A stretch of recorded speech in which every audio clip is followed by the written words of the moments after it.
Good morning, good evening, and good night, ladies and gentlemen. Welcome back to the continuation of that episode, Kerbal Space Program. As you can see, this isn't the Verity I rocket, as I thought straight after I filmed that the rocket wasn't acceptable. That it was too large. It didn't look very proportional.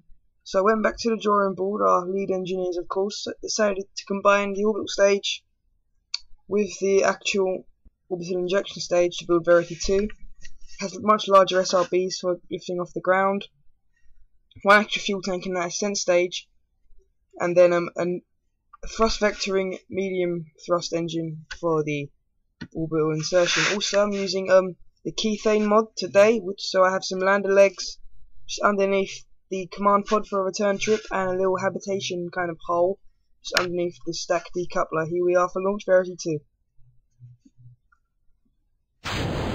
Now again, I haven't put an advanced SAS on this rocket. I realised this now. I thought this is a very stable rocket. The fins aren't even moving, and neither's the gimbal. Then I realised I haven't got an advanced SAS, so I pretty much have my my mad skills and most definitely the seat of my pants to fly this one.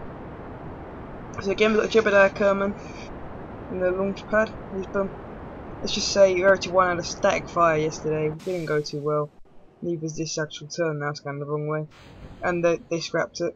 Replaced it with Verity II, which is now. We have confirmed the SRBs are split, parachutes opened, and ascent stage is lit.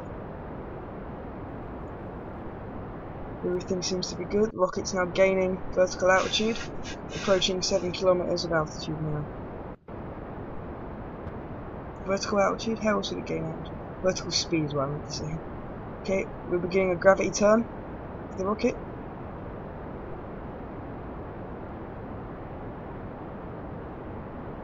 This gravity turn is to reduce the gravity drag on the rocket, and well, basically what it'll do is it will use the pull of gravity to help it gain some speed, then actually fighting it and wasting a lot of delta V there.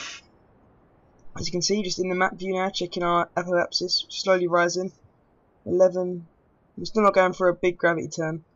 It's just a slight one, just to get away from the launch pad in case anything goes wrong. God forbid. No, I'm a native anyway. Okay, here we are. Gravity turn is going for 60 degrees. Throttle's now engaged to full since we're at the thickest atmosphere, so we don't have to worry about being too efficient with that. As you can see, our arc here quickly expanding. I'm not gonna lie, this isn't the first time I've tried to record this. The first time, the game crashed, so I had the recording, but the game didn't save the resistance file, and something very peculiar happened on that flight that I couldn't replicate 1,000 times, so I wasn't gonna try and lie to you. So this is the third attempt at recording this mission now, so I know what I'm doing pretty much. I guess just a simple just first Kerbin in space, first Kerbin in orbit, first Kerbal in orbit around his home planet of Kerbin. Pretty low orbit, well, low medium, about 750k by 750k. You see how this rocket's not too easy to control with that advanced SAS using the gimbal. Here we go, our meter just changed to orbit there, which shows our speed sideways to the planet. Once that's at about 2,200 meters a second, we'll have orbital velocity. As you can see, our apoapsis is now reaching space, but we're still in atmosphere. If we turn our engines off, it start to come back a bit. So we're just giving a little bit of minimal thrust now, just to climb up to the required altitude for this. I was going to time warp the orbital section of this, getting into orbit, but I decided to make a nice short video, continue this for you Monday,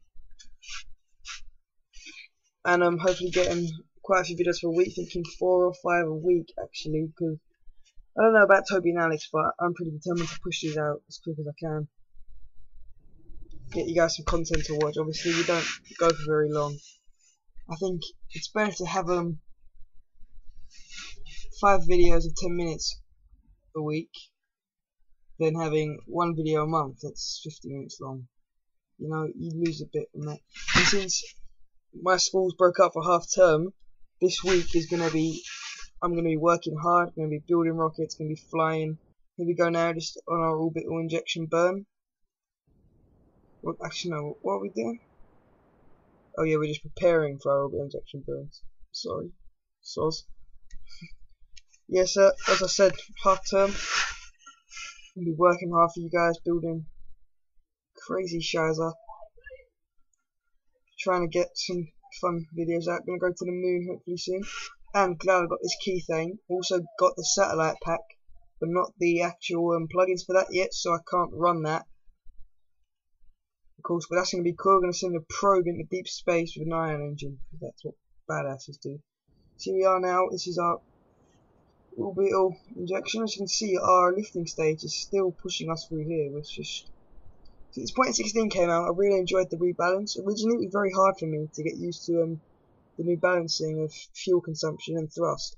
But if you work out how to do it, which overall here we are now. Oh, just separating from the ascent stage. That's going to confirm splashdown in the ocean. See, everything's going perfect so far. Right, here we are. This is the final big push from this rocket.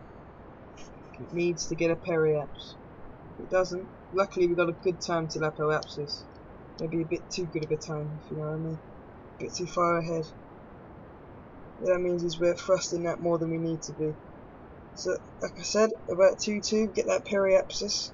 We're deciding we're going to keep thrusting now, go for a higher orbit around Kerbin.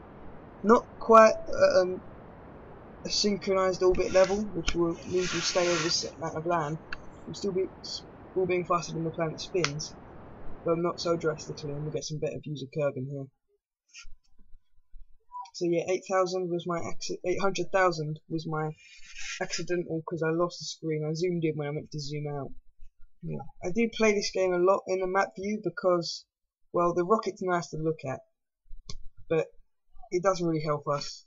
And basically, it's a lot more laggy with the rocket on the screen than it is with the map view. Like, I'll play like this all the time when I'm actually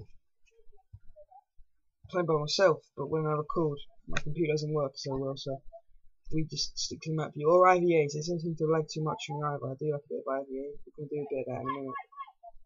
So we are just spinning around. We accidentally went retro for a second there, I believe. Now we'll just get onto the orbital vector.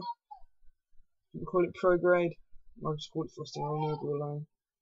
So here we are now, pushing our periapsis, or our perikey. Periapsis being, of course, a generic name for the lowest term of orbit, whereas perikey would be the lowest around the key of the globe. Geosynchronous. Okay. Games are fun. So now we're just time warping up to our apoapsis, push out our periapsis. Getting some lovely space looks so much better in this 0.17 than it did in 0.16. It's just a lot more pretty to look at. You can see some galaxies out there. Obviously it's just backdrop, you can't actually visit anything. But it's nice. So we settle for that. 30k difference, not too much. It's good enough.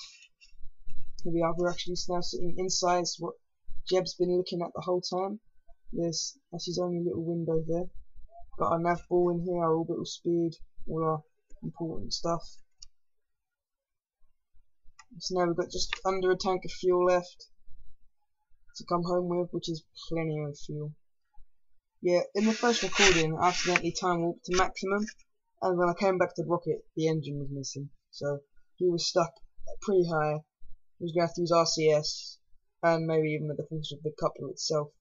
Look at that lovely picture, screenshot. That's a lovely little image there. First man in orbit. Everyone at mission controls clapping and having a merry old time while Jeb just sits up here by himself. Only 46 minutes after launch, and he's in a pretty circular orbit. Not quite on the equatorial plane, pretty close to that. So yeah, just having a little look around. That's what we've done. Not a bad rocket, Verity II. It went a lot better than I thought Verity I was gonna. I mean, Verity I would have achieved orbit. It had the delta V. It would have been higher orbit than this, but it would have been a pain in the atmosphere and a pain just to maneuver in general. I've built a lot of rockets in the shape of Verity I, and I actually make Jeb to fly them because I didn't have the skills. So just do a couple of bits of the planet. If you guys like the video, and I'll show you displayed on the screen, leave a like. Leave a comment below with any suggestions, anything you'd like me to do in the series particular, any mods you'd like. Make sure you hit that subscribe button if you want to see more of this.